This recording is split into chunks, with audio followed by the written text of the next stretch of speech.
Across the country, nearly 19,000 state and local agencies, from schools and hospitals to police departments and water utilities, could soon lose a critical line of defense against cyber attacks.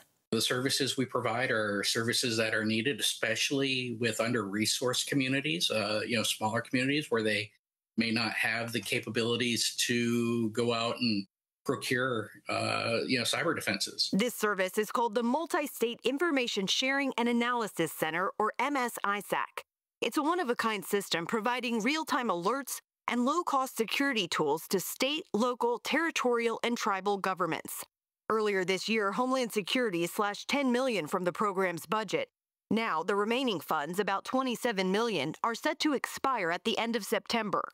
The president's been very clear that defense of the homeland is his number one priority. Now, that involves the border, it involves missile defense, but it also involves cybersecurity and protection of our critical infrastructures. And I think it's kind of an own goal to defund the multi-state ISAC when you acknowledge that the defense of the homeland really is your number one priority. John Gilligan, CEO of the Center for Internet Security, which operates the program, says these cuts hit as cyber attacks are increasing. What we're seeing across the nation is foreign nation states, drug cartels, just criminals looking to make money are now focusing on where's the weakest link. And often the weakest link is the local organizations, the cities, the towns, the school districts. While he agrees states should take more responsibility for their own cybersecurity, some federal support remains essential. Roughly 30% of our nation's critical infrastructure is run by, water, wastewater probably being the largest, is run by government organizations. And so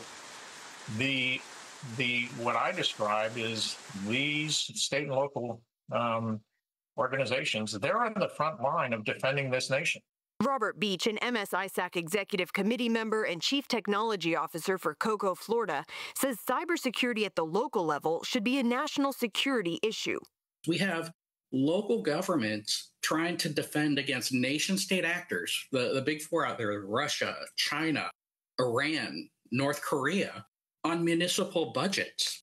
And that's just not a tenable situation for local governments to have to defend against these types of adversaries on municipal budgets. To highlight what's at stake, retired Rear Admiral Mark Montgomery with FDD points to Volt Typhoon, a 2024 Chinese operation to infiltrate and then shut down critical U.S. infrastructure.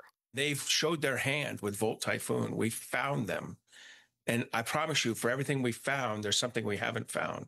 So there's a lot of risk here. With federal dollars drying up, MSISAC has shifted to a paid membership model. About a third of the states that previously used the service are in, although there's concern others could fall through the cracks. We've tried to make the pricing models fit with everyone, very reasonable. Not everyone's going to be able to do that. Not everyone's going to be able to subscribe to the service.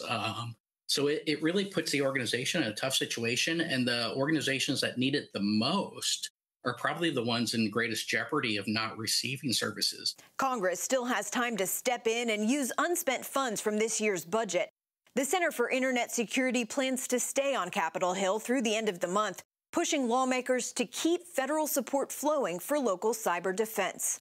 Caitlin Burke, CBN News, Washington.